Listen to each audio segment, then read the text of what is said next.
جو کچھ ڈرامہ اس الیکشن کے نام پر 2024 میں ہوا ہے، فارم 45 جو ایک ڈاکومنٹ ہے وہ چیخ چیخ کر کہہ رہا ہے کہ یہ سب ہار چکے تھے، لیکن 47 کی بنیاد پر ان کو مسلط کر دیا گیا ہے۔ پورے بلوچستان کی حکومت بحیثیت مجموعی فارم 47 کی پیداوار ہے، یہ تو پتہ نہیں کیسے یہ نکل گیا۔ ایک اور بھی غلط ہوگا تو میں کہوں گا جعفر جس طرح میں نے استعفیٰ دیا ہے تو بھی استعفیٰ دے۔ اوریجنل ہے صحیح، اوریجنل ہے۔ سب پاکستان جن مشکلات سے دو چار ہے، اس کی جو سب سے بڑی وجہ ہے وہ یہ ہے کہ یہاں عدل اور انصاف کا نظام نہیں ہے۔ ہمیں عوامی سطح پر تقسیم کرنے والا بھی ایک ہی حکمران طبقہ ہے جو ہر جگہ ہم پر مسلط ہو جاتا ہے، اور یہ وہ حکمران طبقہ ہے جو اپنے آپ کو پیش کر دیتا ہے کہ تم 45 پہ لاؤ، 47 پہ لاؤ، 49 پہ لاؤ یا 50 پہ لاؤ، ہم آپ کی خدمت کے لیے حاضر ہیں اور حکم دیجئے کہ ہمیں کس طرح اپنی قوم کو فتح کرنا ہے۔ بدقسمتی سے بلوچستان ہو یا سندھ ہو، بدقسمتی سے پنجاب ہو یا کے پی ہو، یہاں پر وہ حکمران طبقہ موجود ہے جو رنگ اور نسل اور زبان کا مسئلہ نہیں ہے، بلکہ وہ اسٹیبلشمنٹ کا اعلی کار بن کے قوم کو تقسیم کرتا ہے، اور خود یہ لوگ متحد ہو کر ہمارے وسائل پر قبضہ کرتے ہیں۔ اس بڑی تحریک کی تیاری کیجئے اور مل کر اس اشرافیہ کا مقابلہ کرنے کے لیے تیار ہو جائیے کہ یہاں معدنیات ہے، یہاں گیس ہے، یہاں تیل ہے، یہاں پر سونا ہے، یہاں تانبا ہے، یہاں پلاٹینیم ہے، یہاں ماربل ہے، یہاں گرینائٹ ہے، اور یہاں محنت کش عوام ہے، یہاں کے غیور انسان موجود ہیں، لیکن اس سب کے باوجود یہاں لوگوں کو محروم کیا جاتا ہے۔ لیکن آج بھی بلوچستان کے ایک بہت بڑے علاقے میں گیس موجود نہیں ہوتی ہے۔ یہ لاپتہ کرنے کا سلسلہ بند کرو۔ جناب مولانا ہدایت الرحمان صاحب، جناب زاہد اختر بلوچ صاحب، آج کی اس تقریب کے میزبان مولانا انور علی صاحب، جناب عبد المجید بادینی صاحب، مولانا اسماعیل صاحب، عبد المتین اخونزادہ صاحب، مولانا عبدالکبیر شاکر صاحب، قائدین محترم، ہمارے سینئر بزرگ مولانا ڈاکٹر عطاء الرحمان صاحب، میرے بہت ہی قابل احترام بھائیوں، نوجوان دوستوں، بزرگوں، السلام علیکم ورحمۃ اللہ وبرکاتہ۔ سب سے پہلے میں اہلیان کوئٹہ کا اور اس تقریب میں شریک تمام دوستوں کا، بھائیوں کا، بزرگوں کا، نوجوانوں کا، معززین شہر کا شکریہ ادا کرتا ہوں کہ آپ نے بہت محبت سے استقبال کیا اور یہاں پر آپ سب تشریف لائے ہیں، عزت افزائی فرمائی ہے۔ بلوچستان کے لوگوں کی یہ محبت انشاءاللہ ہم نہیں بھولیں گے۔ میرے بھائیوں اور دوستوں، اس وقت پاکستان جن مشکلات سے دو چار ہے، اس کی جو سب سے بڑی وجہ ہے وہ یہ ہے کہ یہاں عدل اور انصاف کا نظام نہیں ہے۔ 76 سال ہو گئے اس ملک کو بنے ہوئے، جس وعدے پر اور جس دعوے پر یہ ملک بنا تھا، جس کی وجہ سے سب لوگوں نے اس کا ساتھ دیا تھا، وہ وعدہ یہ تھا کہ یہاں عدل و انصاف کی بالادستی ہوگی، اور عدل و انصاف کا اگر کوئی نظام ہے تو وہ اسلام ہے۔ یہ اسلام ہے جو سب کو جوڑتا ہے، جو بلوچوں کو اور پشتونوں کو، جو مہاجروں کو اور سندھیوں کو، جو پنجابیوں کو اور سرائکیوں کو، جو کشمیریوں کو اور ہزارے بال کو، یہ تمام لوگوں کو جوڑنے والا اور سب کو ایک لڑی میں پرونے والا دین ہے۔ اور یہ دین، اس کی بنیاد عدل پر ہے، انصاف پر ہے، اس کی بنیاد مشاورت پر ہے۔ سب کو اکٹھا کر کے سب کے لیے برابر کے مواقع پیدا کرنا اسلام کے نظام کی بنیاد ہے۔ لیکن جو ہماری بنیاد تھی، اس بنیاد سے جب ہمیں محروم کیا تو ہم سے ہمارا مشرقی بازو چھن گیا۔ یہ وہ مشرقی پاکستان تھا جو آج بنگلہ دیش ہے، کہ جس نے پاکستان بننے کی تحریک بہت بڑے پیمانے پر چلائی تھی۔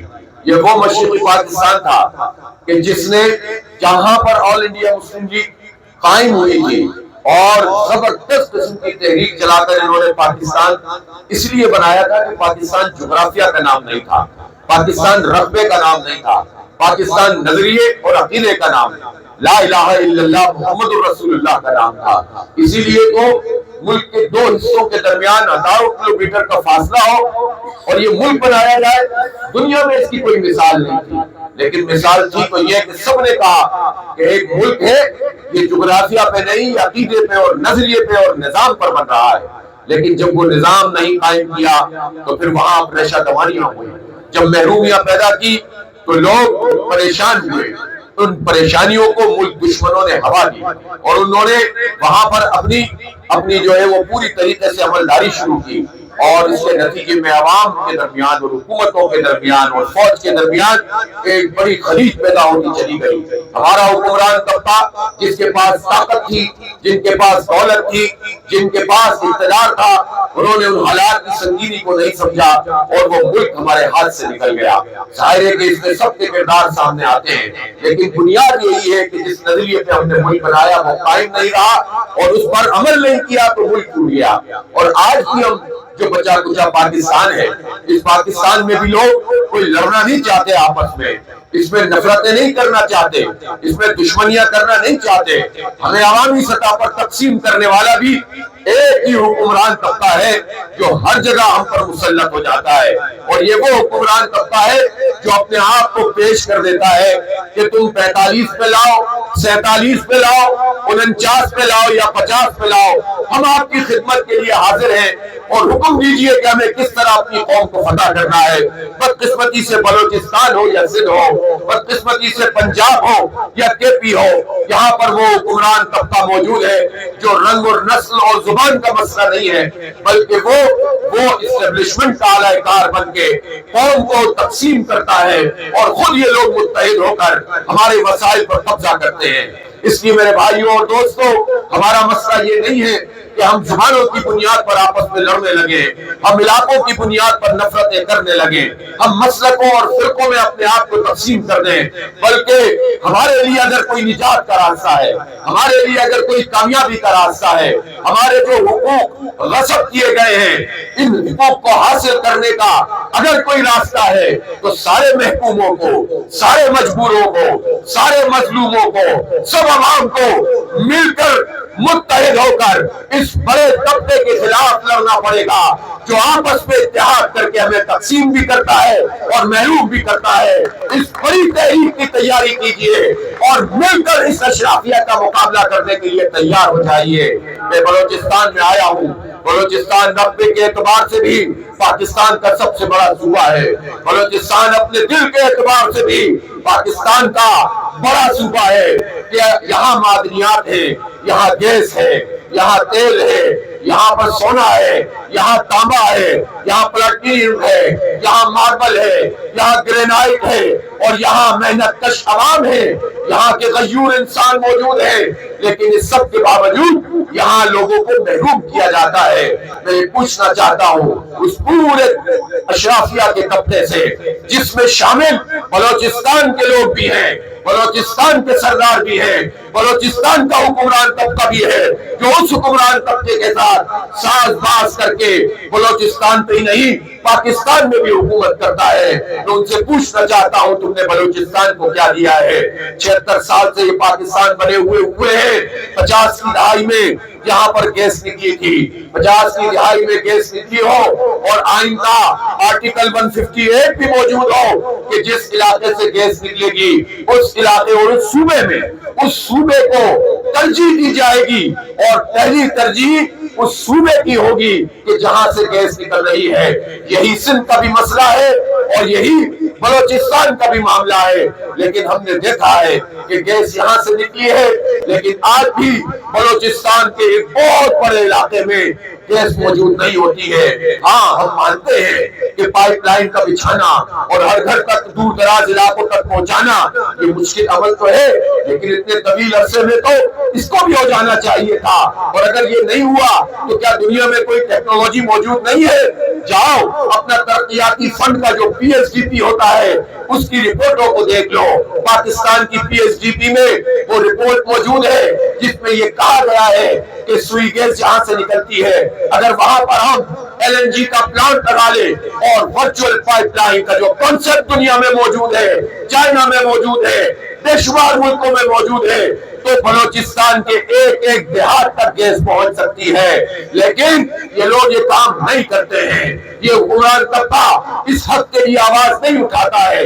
یہ گیس کا مسئلہ ہو یا پھر ریکوڈک کا معاملہ ہو، سنڈک کا معاملہ ہو، معدنیات، اتنا رچ علاقہ یہ موجود ہے، سب کچھ یہاں پر دولت موجود ہے، لیکن سونے کے اوپر، تانبے کے اوپر جو لوگ ہیں، اگر وہاں پر بھوک پہ مبتلا ہو، اگر وہاں ان کے اوپر ظلم کیا جاتا ہو، تو پھر آپ کس بات کی تلقین کرتے ہیں کہ سب بہت اچھے شہری بن کر اس پورے نظام کی تابعداری کرنا شروع کر دے؟ اس لیے ہاں، ہم نظام کی تابعداری ضرور کریں گے جب یہ نظام عدل اور انصاف کی بنیاد پر ہوگا، اسلام کی بنیاد پر ہوگا، یہ سب کی برابری کی بنیاد پر ہوگا۔ لیکن ظالموں کی تابعداری کیسے کریں؟ جابروں کی تابعداری کیسے کریں؟ تارے آزماؤں کی تابعداری کیسے کریں؟ قاتلوں کی تابعداری کیسے کریں؟ اس صوبے پر 5 فوجی آپریشن مسلط کرنے والوں کی تابعداری کیسے کریں؟ اس لیے اگر تم یہ چاہتے ہو کہ بلوچستان کے عوام ہماری مین اسٹریم میں چلیں، میں بھی آپ سے یہی کہتا ہوں، عوام سے بھی یہ کہتا ہوں کہ اگر بلوچستان کے لوگوں کو حقوق چاہیے اور یقیناً ملنے چاہیے، تو پھر آئیے، جماعت اسلامی آپ کو مین اسٹریم میں لے کر چلنا چاہتی ہے۔ یہ مقدمہ میں کوئٹہ کے اس پارک میں نہیں بلکہ مینار پاکستان میں لڑنا چاہتا ہوں۔ پوری جماعت اسلامی آپ کے ساتھ کھڑی ہوگی، پاکستان کے عوام آپ کے ساتھ کھڑے ہوں گے۔ آئے موت کا مقدمہ جب مینار پاکستان پہ لڑیں گے تو انشاءاللہ مجھے یقین ہے پنجاب کے عوام بھی آپ کے ساتھ کھڑے ہوں گے، اس لیے کہ عوام برے نہیں ہوتے۔ یہ چودھری، یہ خان، یہ سردار، یہ وڈیرے، یہ جاگیردار، یہ سرمایہ دار اور یہ ڈکٹیٹر، یہ سارے لوگ عوام کو تقسیم کرتے ہیں، گمراہ کرتے ہیں، غلط فہمیاں پیدا کرتے ہیں۔ اس لیے یہ مقدمہ تو لڑا جائے گا انشاءاللہ۔ میں کہنا چاہتا ہوں ان لوگوں سے جو یہ کہتے ہیں کہ بدامنی پیدا نہیں ہونی چاہیے، یقیناً امن ہم سب کی ضرورت ہے۔ اگر امن نہیں ہوگا تو پھر کیسے ترقی ہوگی، کیسے تعمیر ہوگی، کیسے کسی کو حق ملے گا؟ امن کا قائم کرنا ہماری ضرورت بھی ہے اور ہمارا فرض بھی ہے، لیکن یہ اس کی سب سے بڑی ذمہ داری ہے جس کے پاس سب سے بڑا اختیار موجود ہے۔ جس کی جتنی طاقت ہے اس کی ذمہ داری اتنی ہے، اور امن کبھی بھی لوگوں کو حقیر سمجھ کر قائم نہیں کیا جا سکتا۔ بلوچستان کا امن بلوچستان کی ترقی کا ضامن ہے، لیکن بلوچستان کا امن اس بات کا بھی تقاضا کرتا ہے کہ بلوچوں کو عزت دی جائے، پشتونوں کو عزت دی جائے، بلوچستان کو عزت دی جائے۔ عزت نفس سے بڑھ کر کوئی چیز نہیں ہوتی ہے۔ آپ لوگوں کو لاپتہ کر دے، آپ کا کمیشن یہ کہتا ہے کہ 2500 لوگ ہیں جن کو لاپتہ کر دیا گیا ہے۔ لوگ تو کہتے ہیں اس سے کئی بڑی تعداد ہے، اور جو لاپتہ ہے کوئی 10 سال سے لاپتہ ہے، کوئی 5 سال سے لاپتہ ہے، کوئی 15 سال سے لاپتہ ہے۔ لوگ اپنے پیاروں کے لیے ایک خبر آتی ہے کہ کوئی لاش ملی ہے، یہ سارے جاتے ہیں، مارے پھرتے ہیں کہ ہمیں بتاؤ کہ کہیں ہمارا پیارا تو اس میں شامل نہیں ہے۔ او ظالموں، کس کیفیت سے تم لوگوں کو گزارتے ہو؟ تمہیں احساس نہیں ہوتا کہ کسی کا باپ، کسی کا شوہر، کسی کا بیٹا جس کو تم لاپتہ کر دو اس خاندان پہ کیا گزرتی ہے؟ یہ لاپتہ کرنے کا سلسلہ بند کرو۔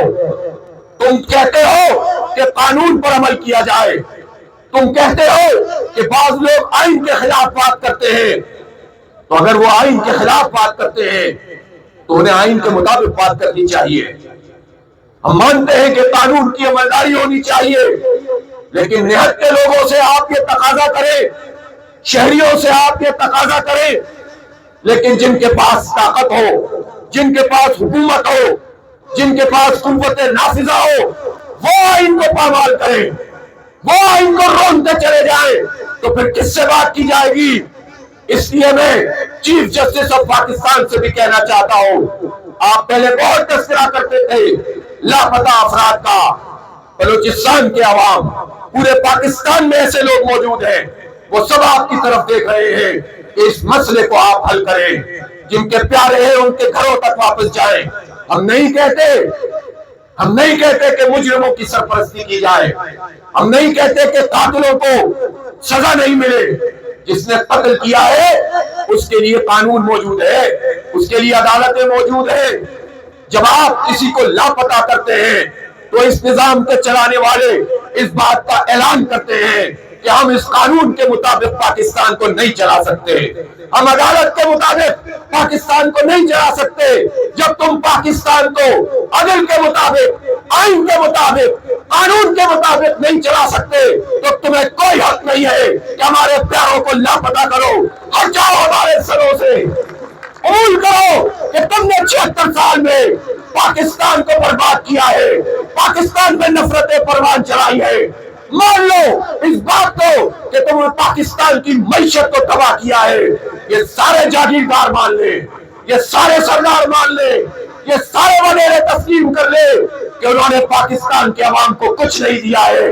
اس لیے ان کا جو اتحاد ہے وہ بہت محدود ہے، وقتی طور پر ان کے پاس بہت طاقت ہے، لیکن اللہ نے آپ کو جو طاقت دی ہے اس سے بڑی کوئی طاقت نہیں ہے، اور وہ طاقت ہے آپ کے عقیدے کی طاقت، نظریے کی طاقت، اتحاد کی طاقت۔ جماعت اسلامی آپ سے کہہ رہی ہے اسلام کے دامن میں پناہ لے، اسلام کے نظام کی جدوجہد کریں، عدل کے لیے اٹھ کر کھڑے ہو، ہمارے قدم سے قدم ملا کر چلے۔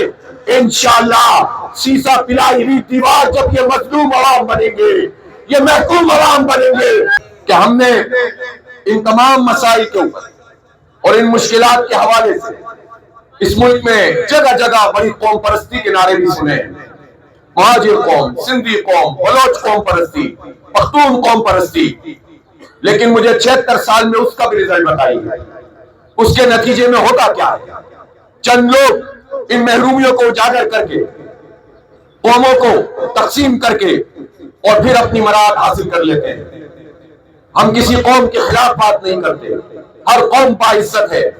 اللہ تعالیٰ نے ہمیں قبیلوں میں تقسیم کیا ہے۔ انسانوں، ہم نے تمہیں ایک مرد اور ایک عورت سے پیدا کیا اور پھر تمہارے قبیلے بنائے، برادریاں بنائی۔ یہ تعارف کے لیے ہے۔ اپنے قبیلے پہ فخر کرنا برا نہیں ہے، اپنی زبان کے اوپر اترانا برا نہیں ہے، اپنے علاقے کے اوپر گھمنڈ کرنا برا نہیں ہے، اپنی قوم کے لوگوں کا خیال رکھنا کوئی بری بات نہیں ہے۔ ہمارا دین اس کی اجازت دیتا ہے، لیکن اس کی بنیاد پر نفرت کرنا، تعصب کرنا، دوسروں سے نفرت اور عداوت رکھنا، تقسیم کرنا، یہ برا ہے۔ اور اللہ کے نزدیک کیا ہے؟ اور اصل بات وہی ہے جو اللہ کے نزدیک ہے۔ ان اکرمکم عند اللہ اتقاکم، اللہ کے نزدیک عزت والا وہ ہے جو اللہ سے ڈرنے والا، اللہ سے ڈرنے والا۔ اور ہمارا دین جو کچھ ہمیں عطا کرتا ہے، ہمیں جو نظام وہ عطا کرتا ہے، ہمارا دین نماز کا نام بھی ہے، روزے کا نام بھی ہے، حج کا نام بھی ہے، زکوٰۃ کا نام بھی ہے، اخلاق کا نام بھی ہے، کردار کا نام بھی ہے، رویوں کا نام بھی ہے، رشتوں کو نبھانے کا نام بھی ہے، خاندان کو چلانے کا نام بھی ہے۔ لیکن ہمارا دین معیشت کا نام ہے، ہمارا دین سیاست کا نام ہے، ہمارا دین عدالت کا نام ہے۔ ہمارا دین ایک بڑا وسیع کینوس رکھتا ہے، اس کو چند چیزوں میں محدود نہیں کرنا چاہیے۔ تو تعارف بھی اپنی جگہ اہم ہے، اپنے قبیلے اور زبان سے محبت بھی بہت اہم ہے، لیکن اصل بات یہ ہے کہ اس دین کی بنیاد پر ان سب کو اکٹھا کیا جائے اور پھر سب مل کر ان ظالموں کا مقابلہ کریں۔ یہ ہے ہمارا مطمع نظر۔ لیکن اپنی اپنی قوموں کو ایکسپلائٹ کر کے، ان کی محرومیوں کو اجاگر کر کے مقاصد حاصل کرنے والے یہ کبھی بھی خیر خواہ نہیں ہوتے ہیں۔ اس لیے آج سے تہیہ کر لیجئے کہ سب مل کر لڑیں گے انشاءاللہ تعالی، سب مل کر مقابلہ کریں گے ان طاغوتوں کا، ان امریکی اعلی کاروں کا، ان بین الاقوامی ایجنٹس کا، کہ جو یہاں پر اپنی قوم کو فتح کرتے رہتے ہیں۔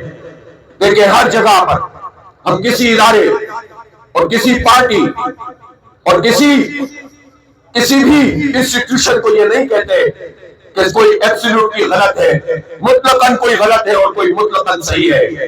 ہر جگہ پر اچھے لوگ موجود ہیں، فوج میں بھی، بیوروکریسی میں بھی، سیاستدانوں میں بھی۔ ہمارا مسئلہ یہ نہیں ہے، ہمارا مسئلہ یہ ہے کہ عدل و انصاف کے نظام کی بالادستی ہونی چاہیے، اور جو لوگ اپنی ان حرکتوں سے اپنے ہی اداروں کو پامال کرتے ہیں، فوج اور عوام کے درمیان تقسیم اور دوری پیدا کرتے ہیں، صوبوں کے درمیان نفرتیں پروان چلاتے ہیں، وہ سب سے بڑے ذمہ دار ہوتے ہیں ان تمام حالات کے۔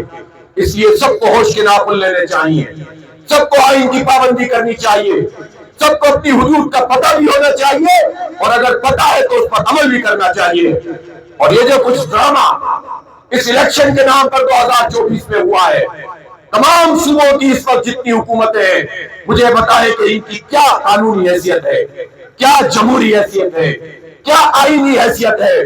فارم 45 جو ایک ڈاکومنٹ ہے، وہ چیخ چیخ کر کہہ رہا ہے کہ یہ سب ہار چکے تھے، جیتے دوسرے لوگ تھے، لیکن 47 کی بنیاد پر ان کو مسلط کر دیا گیا ہے۔ تو پھر یہ کیسے ممکن ہے کہ جو جعل سازی سے آیا ہے اس کو جعلی حکومت نہ کہا جائے؟ آئینہ ان کو دکھایا تو برا مان گئے۔ جب ان سے کہتے ہیں کہ تم مجھے بتائیں اس کوئٹہ شہر میں ہم موجود ہیں، یہاں کتنی قومی ہیں؟ 3، اور صوبائی 9، تو یہ کتنی سیٹیں ہو گئی؟ ان میں سے کوئی ایک بھی ایسا نہیں ہے جو جنوین طریقے سے جیتا ہو۔ صحیح کہہ رہا ہوں کہ غلط کہہ رہا ہوں؟ یہ سب فارم 47 پر آئے ہیں۔ پورے بلوچستان کی حکومت بحیثیت مجموعی فارم 47 کی پیداوار ہے۔ یہ تو پتہ نہیں کیسے یہ نکل گیا۔ سلام پیش کرو اس لیے کہ جماعت اسلامی ایک ووٹ بھی جعلی نہیں تسلیم کرتی، چاہے اسی کے حق میں پڑا ہوا ہو۔ ایک ووٹ بھی غلط ہوگا تو میں کہوں گا جعفر جس طرح میں نے استعفیٰ دیا ہے تو بھی استعفیٰ دے۔ اوریجنل ہے صحیح، اوریجنل ہے۔ یہ مولانا ہدایت الرحمان، اس کو تو کوئی کچھ کہہ بھی نہیں سکتا کہ بھائی یہ مولانا ہدایت الرحمان بھی کبھی غلط طریقے سے آ سکتا ہے۔ یہ ہے جنرل لیڈرشپ۔ باقی تو ذرا ارد دیکھ لو، نام نہیں لیتا میں، لیکن جتنے بیٹھے ہوئے ہیں جعلی حکومت کے طور پر بیٹھے ہیں۔ یہی سندھ کا حال ہے۔ وہ آپ نے دیکھا کراچی میں MQM پورے شہر سے لاکھ ووٹ نہیں ملا اس کو، اور اس کو 15 قومی اسمبلی کی سیٹیں مل گئی۔ 5,500 اسٹیشنوں میں MQM ایک بھی نہیں جیتی، 15 قومی کی اور پتہ نہیں 25 کی صوبائی اسمبلی کی سیٹیں دے دی۔ یہ ان کو لا کر دکھایا گیا ہے۔ یہ پیپلز پارٹی ہے۔ اندرون سندھ کے تو بے شمار جگہوں پہ کوئی کھڑا ہی نہیں ہو سکتا، وہاں پہ 47 سے پہلے 43 بھی اغوا کیا گیا ہے، لیکن اس کے باوجود بھی ہار گئے تو 47 کے ذریعے سے لے آئے۔ پنجاب کی حکومت بھی جعلی حکومت ہے، نون لیگ ختم ہو چکی ہے۔ اب یہ دوبارہ اٹھ کر کھڑے نہیں ہو سکتے، یہ جتنے بھی ڈرامے کر لیں، یہ پارٹیاں ختم ہونے جا رہی ہیں۔ عوام نے ان کو مسترد کر دیا ہے، پیپلز پارٹی ہو یا نون لیگ یا MQM۔ تو اب یہ مصنوعی تنفس کے ذریعے سے زبردستی ان کو مسلط کیا جاتا ہے۔ ایک KP میں انہوں نے زیادہ ہمت نہیں کی لڑائی بدلنے کی، پھر بھی کچھ نہ کچھ تو کیا ہی ہوگا۔ تو یہ حال ہے، جب آپ غلط طریقے سے حکمرانی قائم کریں گے، خود آئین کو پامال کریں گے، خود جمہوریت میں شبخون ماریں گے، تو عوام سے تقاضا کرتے ہو کہ جمہوریت کے مطابق کام کروں، تو یہ دو رنگی نہیں چلے گی۔ آئیے ہم اب بھی کہتے ہیں کہ پاکستان کو ایک ڈائیلاگ کی ضرورت ہے، لیکن یہ ڈائیلاگ ہوگا مظلوم لوگوں کے حق کے لیے، تمام صوبوں کے لیے، حقوق کے لیے، ان کو امپاور کرنے، بااختیار بنانے کے لیے، ان کو روزگار دلانے کے لیے۔ آپ جب کہتے ہیں کہ ہم نیشنل ایکشن پلان کے تحت، تو اس میں دو چیزیں ہوتی ہیں۔ مجھے پتا ہے کہ بلوچستان میں لوگوں کا جو سیاسی ویژن ہوتا ہے وہ بڑا ہوتا ہے۔ نیشنل ایکشن پلان میں دو چیزیں کی ہیں، کائنیٹک، ایک نان کائنیٹک۔ میں پوچھنا چاہتا ہوں کہ اس نیشنل ایکشن پلان میں کائنیٹک ایکشن تو آپ نے کیے، آپریشن تو آپ نے بہت کیے، لیکن نان کائنیٹک ایکشن میں جو آپ کو ترقی کرنی تھی، جو آپ کو تعلیم دینی تھی، جو آپ کو یونیورسٹیوں کو اپ گریڈ کرنا تھا، میں پوچھنا چاہتا ہوں سرفراز بگٹی صاحب کی خدمت میں، وزیر اعلیٰ ہیں، پوچھنا چاہتا ہوں شہباز شریف سے بھی، اور پوچھنا چاہتا ہوں ان سب سے جو ان کو لے کر آئے ہیں کہ بلوچستان یونیورسٹی میں 4 مہینے سے تنخواہیں کیوں نہیں ملی ہیں؟ اس KMC کے پارک میں جہاں آپ یہ سیدھا پارک ہے نا، یہاں آپ بیٹھے ہوئے 6 مہینے سے یہاں تنخواہیں نہیں ملی ہیں. یہ کیا ڈرامہ ہے؟ یہ کیا ہو رہا ہے اس ملک میں؟ تعلیم آپ نہیں دیں، امن آپ نہیں دیں، روزگار آپ نہیں دیں، معدنیات میں حصہ آپ نہ دیں، آپ لوگوں کو ٹریڈ نہ کرنے دیں، پھر کیسے اس ملک کا نظام چلے گا؟ سب چیزوں کی آپ کی ذمہ داری ہو اور چند لوگوں کو آپ کہیں کہ صاحب آپ بہت امن خراب کرتے ہیں، تو اس طرح تو معاملات نہیں چلیں گے. ہم کسی بدامنی پھیلانے والوں کو سپورٹ نہیں کر سکتے. میں اس حوصلے کی داد دیتا ہوں اور اس موقف کی داد دیتا ہوں مولانا ہدایت الرحمان اور مولانا عبدالحق ہاشمی صاحب کی، کہ جنہوں نے جب بلوچوں کے خلاف کوئی آپریشن ہوتا ہے اور قتل ہوتا ہے تو اس پر بھی آواز اٹھاتے ہیں، اور جب گوادر میں پنجاب کے مزدوروں کا قتل کیا گیا تو اس پر بھی انہوں نے آواز بلند کی اور حق کی بات کہی ہے. یہی حق اور انصاف کی بات ہے. لیکن جو اوپر کا طبقہ یہ چاہتا ہے کہ اتنی تقسیم پیدا کر دو کہ لوگ مظلوموں کے خلاف ہونے والے ایکشن پہ بھی بات نہ کریں. ہم کسی بدامنی پھیلانے والے اور قاتل کو سپورٹ نہیں کرتے، لیکن ہم حکومت سے کہتے ہیں کہ امن قائم کرنے کی جو کی ہے بنیاد ہے وہ عزت نفس کو بحال کرنا ہے، وہ حقوق کو فراہم کرنا ہے، وہ ظلم سے نجات لوگوں کو دلانی ہے، وہ تعمیر ہے اور ترقی ہے. اس چمن بارڈر پر 231واں دن ہے آج، لوگ دھرنا دیے بیٹھے ہیں. آپ کو پریشانی ہوتی ہے، اس کی خبریں نہیں آئیں، آپ لوگوں کو منع کرتے ہیں کہ وہاں جائیں گے، لیکن آپ یہ بھی تو بتائیں کہ ان لاکھوں لوگوں کا مسئلہ کیسے حل ہوگا. میں اس موقع پر یہ بھی کہنا چاہتا ہوں کہ اس وقت خطے کی جو صورتحال ہے، خطے کی صورتحال میں پاکستان کو اپنے دوستوں کی ضرورت ہے. دوستوں کو دشمن بنانے کی نہ کوئی ضرورت ہے اور نہ کوئی عقل مند آدمی یہ سوچ سکتا ہے.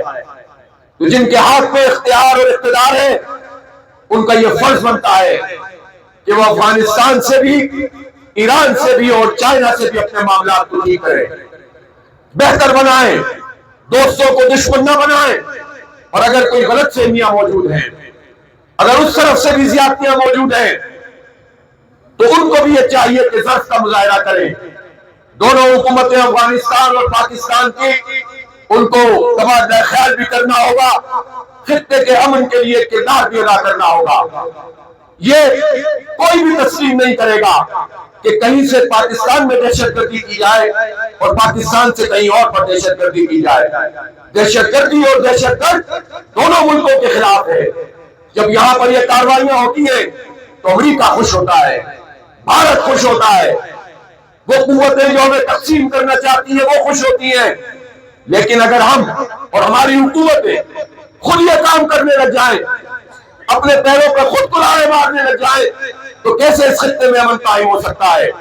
لہذا ٹاپ پرائرٹی میں افغانستان کے ساتھ بھی معاملات عزت کے ساتھ، برابری کے ساتھ اور محبت پہ اور اخوت کے ساتھ اور بالغ نظری کے ساتھ ان معاملات کو حل کیا جائے.